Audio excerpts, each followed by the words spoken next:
I came to Wales about 9 years ago, and in order to get to know the community a bit and to know the environment a bit, I thought I'll get stuck in. I was a parish priest in my previous life, so I've always belonged to communities, and volunteering is a great way to get into a slightly bigger community. When I first arrived, I was involved in a few cases with Tir Dewi's predecessor organisation, and it meant driving down very narrow country lanes, trying to find places, talking to farmers, trying to understand the accent. And I'm a smallholder myself, so I was learning a huge amount about animal care. I think I'm a natural volunteer. It makes sense. Community is what it's about. It's not about buildings or organisations. It's about people in groups. Well, I think my family benefits because I'm not at home all the time. That's really great. I think the people I visit benefit because I come from outside. I'm not judgmental. I can be quite funny and quite rude. And they see me as a human being. I think that's really important. I think it's part of getting a life.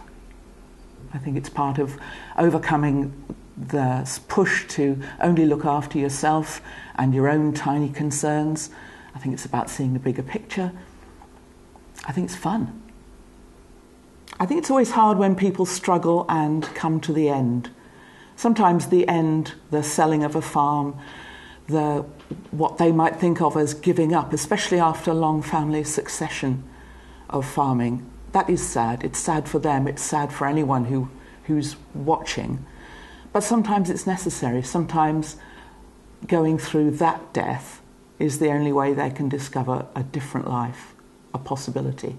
When you're a volunteer, you don't just do the task and then walk away. Actually, I think it builds confidence in the volunteer. And then you think, I could help other people build confidence in their volunteering ability. So it's not a small thing. It's a little bit like a snowball. You gain confidence and you need to offer that to other people so that they gain confidence. And in the end, what you're enabling a farmer to do is to make their own decisions, to grow in their ability to handle whatever's going on and to make good decisions of their own. We're not making decisions for them or telling them what to do. So all the time the thing is about confidence building.